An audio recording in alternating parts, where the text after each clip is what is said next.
Welcome to Thrive with Nancy. You already know this podcast is for you, an executive woman wanting more from your career, or you wouldn't have ever tuned in. Are you set to empower your career through building lovely, strategic alley-oops?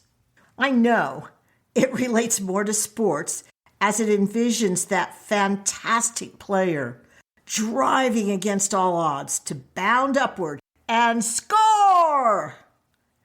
That is precisely why I want to use alley-oop in this Thrive with Nancy podcast, because more often than we realize as executives, we drive through barriers, or at least we should be driving through barriers to achieve success. It has an against all odds, take no prisoner attitude in pursuit of one's objective. Have you heard the latest challenging statistic when it comes to women? And why acquiring alley-ooping tactics is so necessary in today's chaotic marketplace.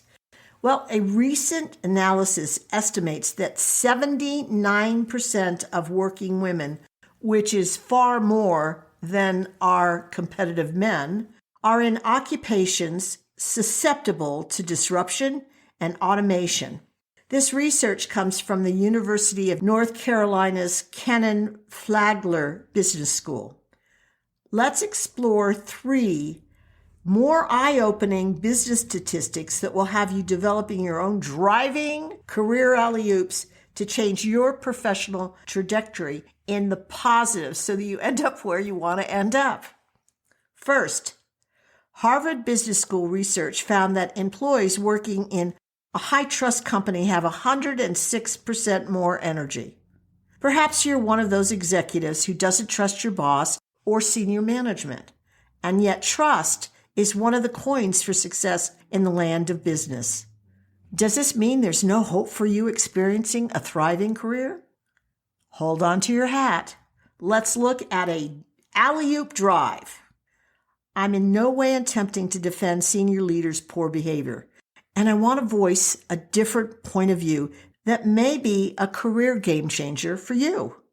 Along with a slew of my clients, I lament who I was and who they were as we came up the ranks, harshly criticizing and distrusting our bosses. Years later, after assuming my boss's role, I realized there's much more to decision-making than I ever knew. My judgment with this new knowledge made me apologize when possible and reevaluate my wrong assessments of the past. Judgment for or against always rest in your hands. Negative assessments regarding your boss or senior management will damage your career long term, so you must handle them or move to a trustworthy work environment. If all of this is true, what can you do? Here are alley-oop mental shifts you could take in your hands right now. Assess your objections with an I own this attitude. Take a step back and evaluate why you don't trust this leader. What are the specific actions or behaviors that leave you feeling this way? Could it be that you are seeing this through your own lenses and there is another way of viewing it? What are you missing? Next, rarely can you change another person, especially your boss. You don't have the power to change your boss. To the best of your ability, stop judging others and instead focus on your performance, professional growth, and skill development. You'd be surprised how building up your reputation as a go-to employee will change your lot in the organization and perhaps even change the not so great things about your boss. Next, find trustworthy champions to support you in the organization. Your network of supporters will provide a sense of security and offer helpful assistance in guiding you along the way. Remember that you don't want to wallow in spiraling down conversations. Rather, you want you and your cadre of champions to focus on spiraling up with solutions and guidance. So keep that focus in mind. What's the downside to this attitude? You may be so even-handed in your calculation that you remain in an untenable situation for far too long. Leaving may be what you need to do. The second research is ADP found that only 3.8% of the 51 million workers studied were upscaled. That means they gained additional skills within the first 2 years of being hired. That's sad. A big reason for this low, less than encouraging statistic is a lack of upskilling chances in organizations. Employers either didn't provide education or didn't offer prospects for better positions in their company. Your alley-oop drive? It's up to you to determine the developmental gap between where you are now and where you intend to be. This focus will add effective propulsion to your career. After all, who knows your passions, strengths, and aspirations better than you? Isn't it time to become the agent for what you bring into your career? There's rarely anything standing in the way and the pathway of a fulfilling career other than yourself. This shift recharges your energy, lowers stress, boosts job satisfaction and confidence, and it also expands your work experience. What's the downside? If you don't step out boldly regarding what project add-ons you request and take on, you may find yourself with too many comfortable, ungrowth-oriented tasks leading to burnout, never to be considered a potential leader. Or even worse, you have not opened yourself to being assigned upskill projects for your career aspirations and expansion. 3. Research. Women are switching jobs at the highest rate in years, according to McKinsey & Company, and Lean in what some call the great breakout. If you got to leave, you've got to go.